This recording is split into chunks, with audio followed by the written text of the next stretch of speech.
Doit-on généraliser la consigne du verre? C'est le thème de notre débat avec Moira Tourneur, bonjour, responsable du plaidoyer chez Zero Waste France, et Gérard Bellet, bonjour. Bonjour. Bienvenue, vous êtes le président de Jean Bouteille. C'est quoi votre business? Vous luttez contre les bouteilles à usage unique, en quelque sorte? C'est exactement ça. L'idée, c'est de permettre aux consommateurs de consommer des produits liquides sans générer de déchets. Donc, notre concurrent, c'est le préemballé à usage unique. Et on lui trouve une solution pour lui donner une alternative avec une bouteille réutilisable ou consignée, souvent en lui associant la vente en vrac. Alors, si je vous invitais, c'est parce que le projet de loi climat et résilience qui a été présenté le mois dernier au Conseil des ministres commence à être étudié par les parlementaires cette semaine. Il prévoit notamment, et je cite, que l'obligation de mise en place d'une consigne pour les emballages en verre de manière qu'ils soient lavables et réutilisables pourra être généralisée.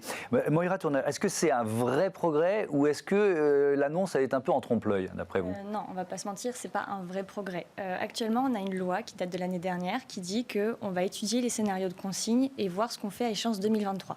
Là, ce projet de loi dit on pourra peut-être, on ne sait pas trop, généraliser la consigne pour le verre à partir de 2025. Donc en fait, ce n'est pas une avancée, c'est même un recul puisqu'on a plus de délais.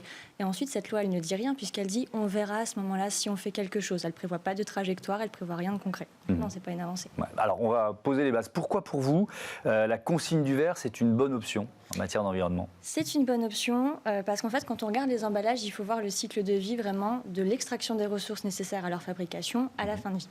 Quand vous prenez une bouteille, qu'elle soit en plastique ou en verre, vous avez d'abord une phase d'extraction des ressources, donc du sable pour le verre, du pétrole pour du plastique. Les industries extractives, à l'échelle mondiale, c'est la moitié des émissions de gaz à effet de serre et c'est plus de 90% de la perte de biodiversité. Donc c'est un impact environnemental qui est majeur. Quand vous avez une bouteille en plastique ou en verre, encore une fois, donc on va avoir tout cet impact en amont, la transformation pour fabriquer justement le verre ou le plastique, le transport, et ensuite un usage unique qui va être donc très limité dans le temps pour avoir ensuite un déchet que dans le meilleur des cas vous allez recycler, mais c'est de la consommation d'eau, de la consommation d'énergie, dans le pire des cas qui est abandonné. Et là c'est des impacts où vous avez du plastique qui ne se dégrade pas ou du verre qui va rester aussi très longtemps dans les sols, etc. Donc on voit tous les problèmes qu'il y a. Quand vous avez une bouteille ou n'importe quel emballage qui est consigné pour réemploi, vous rentabilisez tout l'impact de la fabrication, puisque avec toutes les rotations, vous diminuez cet impact environnemental de base. Gérard Bellet, c'est ça qui vous semble le plus important à vous aussi, le fait d'utiliser moins de matières premières, quoi, tout simplement?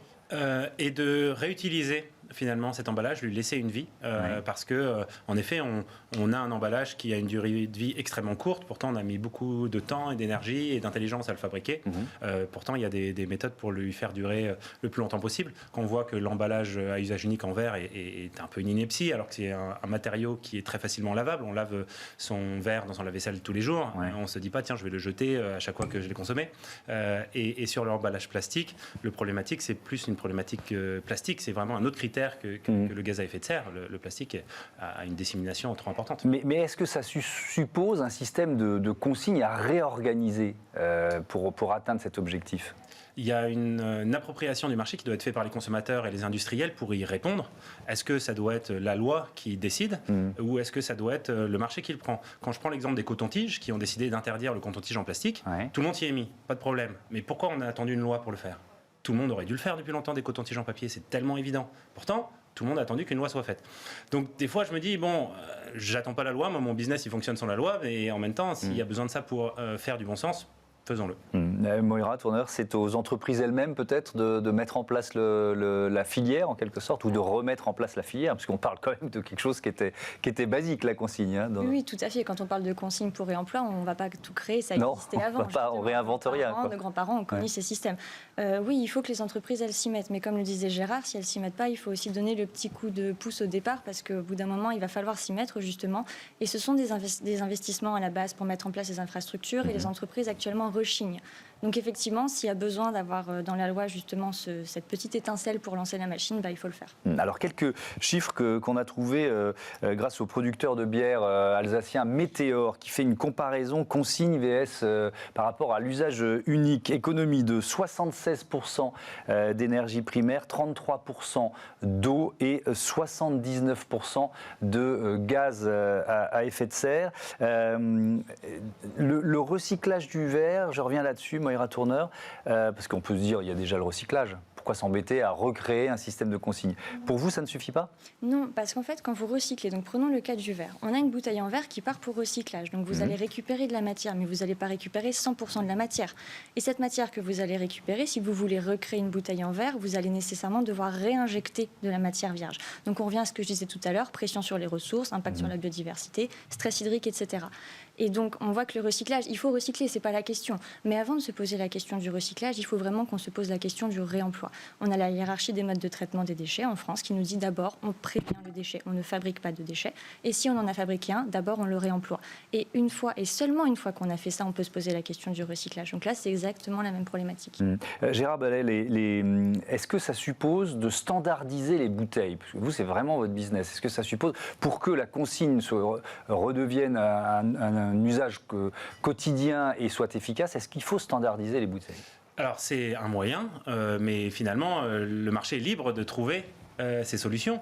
Et demain, peut-être qu'une grande marque va se dire je lance une grande bouteille consignée et on va accepter qu'un concurrent, qu'un consommateur mette un produit concurrent dans cette bouteille marketée de la première grande marque. Et du coup, celui qui a gagné, c'est plutôt la première grande marque que la deuxième en point de vue marketing. Donc, faut laisser le marché amener des choses. Des régions vont peut-être se dire standardisons une bouteille en bière. Par exemple, à Paris, on pourrait avoir la 75, qui serait une bouteille générique parisienne. Et du coup, ça serait d'autant plus fort. Tout le monde s'y mettrait. La standardisation aide à la croissance d'une entreprise. Mais le marché décidera. Oui, mais l'enjeu de la marque, il est important quand même, Moira Tourneur. Parce que si on veut entraîner les entreprises dans un mouvement comme celui-là, il faut que leur marque continue d'exister. Tout à fait. Et c'est là l'exercice un peu d'équilibriste, pardon. Parce qu'on a justement d'un côté la marque et de l'autre côté, il ne faut pas qu'on ait des bouteilles qui fassent du Marseille-Lille à chaque cycle. Donc il faut justement trouver l'équilibre entre ces deux choses-là. Oui, alors c'est ce que disent notamment les producteurs de vin. En préparant l'émission, j'ai vu qu'il y avait pas mal de producteurs ou de représentants de la filière qui mettent des doutes sur le retour de la consigne en disant mais qu'est-ce qu'on fait de nos bouteilles qu'on envoie à l'autre bout de la planète?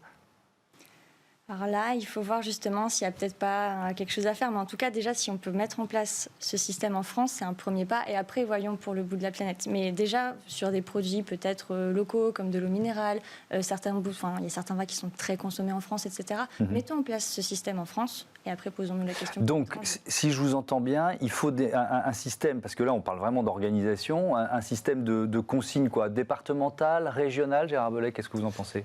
Ça fait du sens de voir ça d'un point de vue de la région. C'est elle qui a tout ce qui est levier économique dans les pays entre les mains. Et en plus, ces bouteilles, pour ne pas qu'elles voyagent trop loin, voyons ça à taille régionale. Ce sont des belles régions aujourd'hui. C'est à elles de faire leur part, organiser le marché, donner l'impulsion. Ça fait du sens d'avoir des grosses laveries par région. Ça me paraît la bonne. Ce mouvement, il s'enclenche? C'est-à-dire le mouvement de création de structures au niveau départemental ou régional en matière de consigne? Il y a quelques entreprises qui justement s'y mettent. Par exemple, une entreprise comme Usage qui récemment a inauguré un centre de lavage en région parisienne et qui a déjà des centres à l'ouest. Mais encore une fois, ça ne va pas assez vite et donc on a besoin d'avoir ce petit coup de pouce pour que justement on passe à échelle au niveau du territoire français. Donc c'est ce que vous entendez là des parlementaires, par exemple, on pourrait généraliser, on fera un débat demain sur général sur la loi climat et résilience, sur le différentiel entre ce que les 150 citoyens qui ont participé espéraient et ce qui est devenu pour l'instant la proposition. Vous espérez-vous que les parlementaires musclent cette loi climat et résilience, notamment sur ce volet consigne? Oui, complètement, parce que là on était parti justement de citoyens qui demandaient une généralisation de la consigne. Là on est passé à un projet de loi qui parle d'hypothétique et là l'enjeu c'est que, sans parler peut-être tout de suite de la généralisation, qu'au moins on acte qu'on va déployer la consigne sur les territoires français et selon quelle trajectoire. Et ça, il faut que la loi elle le dise parce que sinon on va rester dans l'hypothétique et on n'avancera pas. Vous, ça vous donne quel potentiel de développement pour une entreprise comme Jean Bouteille? Déjà, toute communication en ce moment qui est faite sur le vrac ou sur la consigne nous aide beaucoup parce qu'elle met le sujet auquel on essaie de répondre au cœur des débats. Donc ça permet d'approfondir les discussions avec des industriels, avec des producteurs, avec des consommateurs, etc. Et ça force les plus innovants à innover et ça force les suiveurs à suivre. Donc tout ça, ce sont des très bonnes choses.